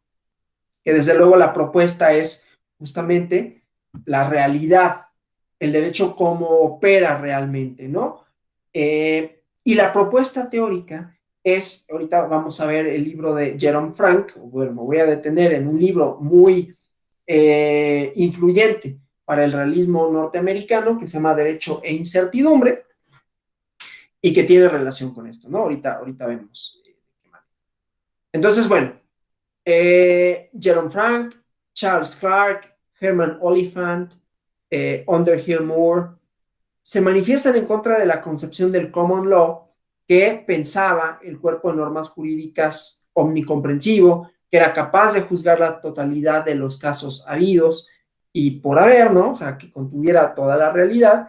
Y el realismo jurídico, como decía, busca la realidad efectiva sobre la que se apoya, del cual emana el derecho vigente en un determinado país, y es la función jurisdiccional el lugar donde lo encuentra, ¿no? El derecho real, el derecho efectivo, de acuerdo con esta escuela, es la resolución del órgano jurisdiccional de cada caso particular, porque las leyes, los reglamentos, únicamente tienen presunciones probables, ¿no? Pero no dan respuestas absolutas carentes de duda. Entonces, la resolución judicial sí lo hace, ¿no? Mientras los jueces no solucionan la litis por medio de la interpretación, por la aplicación de las leyes, estas no hay derecho en tal sentido, ¿no? Porque el fallo judicial es lo que vincula a las partes, no la ley escrita, que nace de la voluntad del juzgador. Entonces, el realismo jurídico norteamericano concede a la actividad jurisdiccional este monopolio de creación de derecho positivo, porque las leyes antes de ser aplicadas son pautas, son hipótesis, ¿no? Y es el juez quien las hace efectivas por medio de las decisiones. Y estos están mucho más allá de los límites de la lógica formal, ¿no? Y entonces, este movimiento realista, de acuerdo con Luis Recasens, ¿no? Otros de estos autores que leemos en la licenciatura, pero que tienen siempre todavía su vigencia, ¿no? Dice que lleva a cabo una crítica a la demoledora, ¿no? A la concepción mecánica de la función judicial como silogismo. La concepción del derecho, desde que viene esta escuela, es un sistema de normas mutables que deben de adaptarse a las circunstancias nacientes de cada lugar Y entonces la razón, la seguridad jurídica, la pretendida exacta observancia de la ley se deben suprimir por un cambio en el sentido progresivo que los jueces, por medio de la interpretación, plasman en la realidad cuando solucionan conflictos, ¿no? Y entonces llevan una labor interpretativa a un terreno equívoco extremo. ¿Conoce la obra de Jerome Frank? Es pregunta general. Bueno, me detengo entonces en derecho e incertidumbre, porque vale la pena. Además de esta idea del realismo positivo, el realismo jurídico que se enfrenta a el cuerpo normativo como el creador de derecho, lo que dice Jerome Frank en Derecho e Incertidumbre es bien interesante. Es un libro que se puede conseguir de manera muy sencilla en librerías, ¿no? Lo edita Fontamara, es inclusive económico. Bueno, lo que propone Jerome Frank es que toda la concepción de la seguridad jurídica está basada justamente en la ley, ¿no? El realismo norteamericano, entre otras cosas, se preocupó por investigar si había entendiendo la seguridad jurídica como predictibilidad de las resoluciones jurisdiccionales, es decir, que se puede predecir ex ante, antes de que tomen una decisión, cuál va a ser el resultado de un juicio, ¿sí? Y distintas escuelas decían, bueno, pues claro que se puede predecir, porque si la norma es una aplicación mecánica de la ley, pues obviamente el juez lo único que tiene que decir es hacer un análisis normativo de la conducta que se haya observado en los hechos y aplicarla, ¿no? Este ejercicio que decíamos de deducción, de subsunción. Pero ¿qué es lo que dice Jerome Frank? Que eso no puede ser posible porque los conflictos normativos no son conflictos normativos, son conflictos sobre los hechos, ¿no? Eso en primer lugar. Y en segundo lugar, bueno, eso en primer lugar. Entonces, son conflictos sobre los hechos. Es decir, no se trata de establecer los alcances de una norma, no se trata de definir qué es lo que contiene una norma, sino si determinados hechos acontecieron, como se dice que acontecieron, y que por lo tanto la consecuencia normativa se tenga que observar o no. Esa apreciación de los hechos, ¿sí? No se puede predeterminar, porque los hechos están sujetos a prueba, y la prueba, y él se refiere sobre todo al derecho penal y el derecho civil, la prueba está sujeta a valoración, y la prueba idónea para, en el caso del derecho civil y del derecho penal, acreditar hechos es el testimonio. Y el testimonio tiene un montón de mediaciones, ¿no? O sea, el testimonio, yo no puedo saber cuáles son los motivos por los que una persona testifica una cosa en concreto, más allá de que haya unos candados legales y que haya la posibilidad del perjurio, ¿no? O sea, del castigo por mentirle a un juez, pero que en realidad los motivos por los cuales una persona rinde un testimonio en un determinado sentido pueden obedecer a distintas cosas, entre ellas su apreciación de la realidad, su memoria, ¿no? Porque muchas veces uno testifica sobre hechos que ya pasaron y que fueron reconstruidos, ¿no? Reconstruidos por la memoria, reconstruidos por los prejuicios, reconstruidos por la ideología, etcétera, etcétera, etcétera. De tal manera que cuando se testifica sobre esos hechos, se está haciendo un testimonio sobre el pasado, se está haciendo un testimonio inexacto, y el juez o el jurado, dependiendo, recordemos que ellos están hablando del derecho norteamericano, va a tomar una decisión con relación a estos testimonios que les son expuestos, pero que tampoco tiene que argumentar mucho, ¿no? De decir, bueno, yo le creo a este testigo, le creo a este otro, y entonces se acreditan los hechos y por lo tanto hay una consecuencia normativa, ¿sí? Pensemos en un juicio cualquiera en los Estados Unidos, el que sea. Entonces, la labor del jurado es establecer un veredicto, culpable o inocente, con base en hechos que se acreditan o no se acreditan, pero que además el jurado no tiene que argumentar por qué decide creer un determinado testimonio o descreer un determinado otro, ¿no? Y entonces eso es lo que hace que Jerome Frank diga, los resultados son impredecibles, no se puede saber de antemano qué va a ser lo que van a resolver los jueces. Y además, metodológicamente, propone algo que es bien interesante, porque dice, nosotros siempre analizamos las resoluciones de los grandes tribunales, la Suprema Corte, los juzgados de distrito, ¿no? Los tribunales, que cuando hacen su resolución, ya ellos parten de que se acreditaron o no los hechos, y ellos sí hacen un análisis normativo, pero que ese análisis normativo está atado a unos hechos que ya no son observados, en el caso de Estados Unidos, que ya no son observados, que ya no son reexaminados por parte de los jueces de segunda instancia o por parte de la Suprema Corte, ¿no? Y por lo tanto, es así que él dice que no se puede hablar de certeza jurídica en esos términos, ¿no? Desde luego, hay otras escuelas que tratan de responderle a Jerome Frank, unos lo hacen de mejor manera que otros, la escuela sociológica que dice, a ver, tanto los jurados como los testigos, como los propios jueces, también tienen una formación, también tienen unos prejuicios, también tienen unas ideologías, y estas se pueden agrupar y se pueden plasmar y pueden ser inclusive determinantes para el resultado de un veredicto, para una decisión, etcétera, ¿no? Pero bueno, esta es la propuesta y tiene por sí mismo una concepción del derecho que rompe con toda la tradición, ¿no? Y que entonces coloca al juzgador en otro lugar, ¿no? Desde luego, esto también implica que se rompa con, decía, la idea de la predictibilidad, de la seguridad jurídica, en ese sentido, porque es el juzgador el que crea el derecho, que crea las relaciones, que las establece, etcétera, ¿no? Entonces, bueno, eso para hablar de Jerome Frank, que, insisto, es bastante bueno detenerse en su libro de Derecho e Incertidumbre, ¿no? Bueno,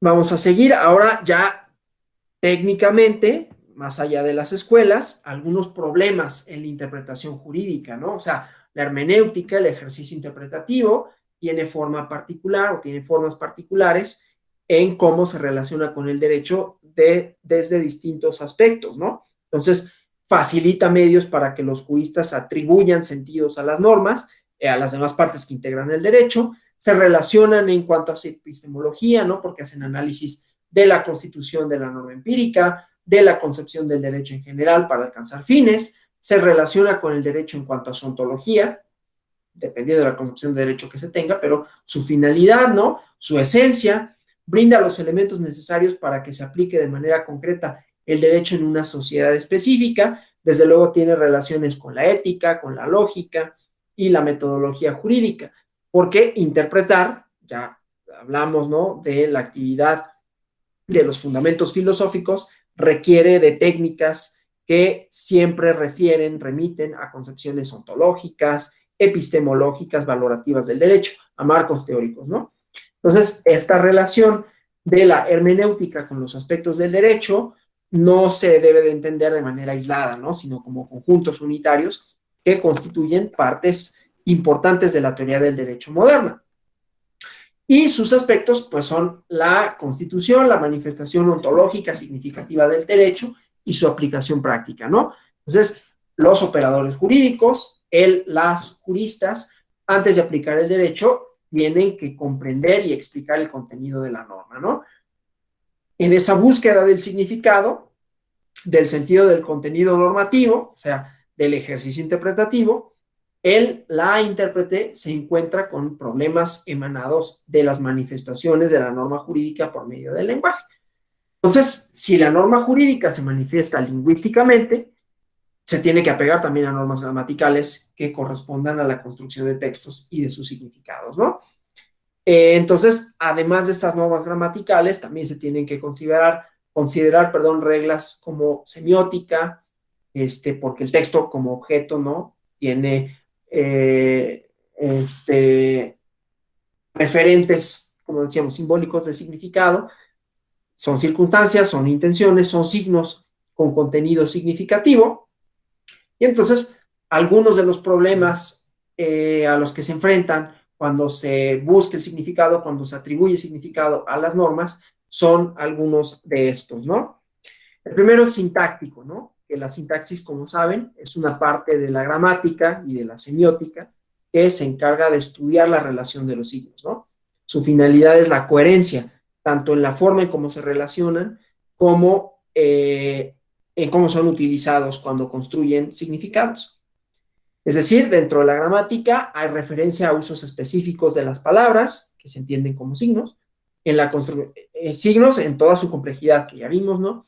En la construcción de oraciones complejas que transmiten significados igualmente, y en el caso de la semiótica, cualquier signo, no solo las palabras, que tiene contenido significativo, ¿no? Hablamos de Batimóvil, a la obra de arte, música, cualquier cosa que pueda representar alguna idea o comunicar alguna cosa, ¿no?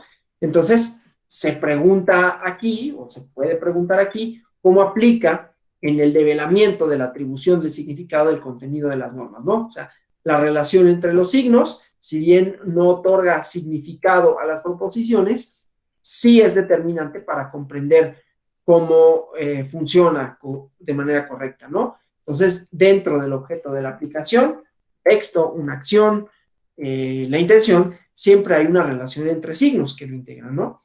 Y esta debe ser coherente para poder entender la idea significativa del mismo. Y entonces, cuando tenemos relaciones entre signos, concretamente entre signos escritos, hay factores como el uso correcto, ya sabrán, ¿no? La puntuación, la ortografía, los pronombres, los demostrativos, los posesivos, perdón, las conjunciones verbales, los adjetivos, las condicionales, las cláusulas. Y entonces uno de los factores que se utilizan es el lugar incorrecto, la forma errónea que puede entorpecer la labor interpretativa del jurista. Y entonces este primer problema es la ambigüedad sintáctica, ¿no? O sea, cuando se hacen lecturas detalladas de los códigos normativos, vamos a encontrar muchos problemas de este tipo, ¿no? Vamos a pensar, por ejemplo, que en un código dijera que se impone prisión de 4 a 10 años, de 400 o 600 días de multa, cuando el valor de lo robado exceda de una cantidad, ¿no? Es un ejemplo muy sencillo y que en todas las clases de derecho se pone, ¿no? El o conjuntivo, ¿no? Entonces, este o no es una disyunción, sino una conjunción, pero que se refiere a penas, ¿no? Entonces, esta cuestión, en vez de decir de 400 a 600 para establecer un parámetro, pone una o la otra, ¿no? Un mínimo o un máximo, pero como esta cuestión optativa, ¿no? Hay un problema que impide al juez determinar un monto de acuerdo con las circunstancias de la ejecución, y ello conlleva a que se contravenga el artículo 22 constitucional, por ejemplo, ¿no? Porque se tienen que, en la imposición de las penas, tomar en cuenta elementos como la gravedad, el grado de culpabilidad, ¿no? Y entonces aquí no había ninguna razón para establecer esta pena o esta otra, ¿no? Cuando se trataba no solo de la misma conducta, sino que la pena podía ser mínima o máxima sin que hubiera un parámetro para determinar por qué una o por qué la otra, ¿sí? Entonces, bueno, obviamente algo así tendría que declararse ese error gramatical y sustituirse, por ejemplo, por un parámetro que supusiera de esto a esto, ¿no? Para establecer esa parte. Es un ejemplo sencillito, pero que, bueno, es un detalle sintáctico en donde se recupera la elaboración, la importancia de la sintaxis en el texto normativo, ¿no? Porque puedes llevar a esos equívocos, ¿no? Vamos a dejarlo ahí. Mañana vamos a hablar un poco de la cuestión de la semántica, de la pragmática, todas ellas, ¿no? Como campos lingüísticos. Y después entraremos a otras cuestiones relativas a la interpretación de normas, algunas técnicas, etcétera, ¿no? Pero bueno, por hoy es todo. No sé si tengan alguna pregunta, algún comentario que quieran realizar con relación a lo que vemos, ¿no? Ah, sí, muchas de pregunta Blanca Estela Reyes Hernández, gracias, que sí en el desarrollo de los procesos judiciales hay escuelas o corrientes interpretativas que sean excluyentes. Sí, claro, las posiciones pueden reflejar o sea, a ver, normalmente las escuelas no es que, ¿cómo lo explico? O sea, a ver, una cosa es que haya históricamente una escuela del exégesis que tuvo su importancia en su momento y que hablaba de los jueces como boca de la ley, y otra cosa es que haya una escuela ahora, que si el realismo jurídico norteamericano o si la libre interpretación, lo que sea.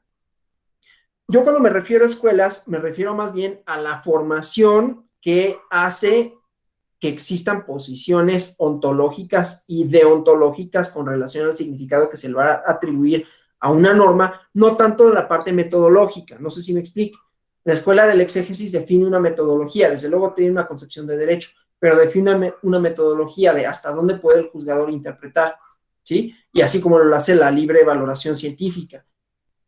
Aquí, además de ello, lo que vamos a tener es cómo se establecen posiciones epistémicas en el juzgador que menos que en la metodología se va a reflejar en el resultado, porque tiene una idea de qué es el derecho, para qué sirve, cuáles son sus significados que se le deben de atribuir. O sea, no tanto en la metodología, sino en el resultado. Se puede aplicar la misma metodología, pero esos compromisos teóricos me van a llevar a un resultado distinto, ¿sí? O sea, las metodologías no garantizan por sí mismas que se llegue al mismo resultado. ¿Por qué? Porque en muchos ejercicios de interpretación hay compromisos teóricos, hay ideas, hay elaboraciones históricas, hay significados que los juzgadores asignan de conformidad, a veces con su formación doctrinaria judicial, a veces con su formación o sus ideas sociales, ¿no? Sus ideas con relación a qué lugar debe de ocupar una persona, por qué se debe de aplicar una determinada norma, cuál es el significado de una determinada institución, ¿no? El ejemplo claro sería el que puse sobre la familia, ¿no? Hay personas que tienen un compromiso, una formación ideológica, compromiso teórico, una formación ideológica específica y que aplicando la misma metodología de interpretación llegarían a un resultado distinto, ¿no?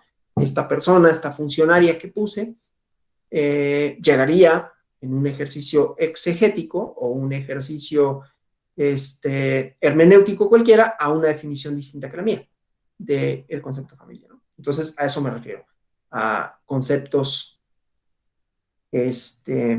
más bien teóricos o, bueno, fundamentos teóricos que llevarían a resultados distintos independientemente de la metodología.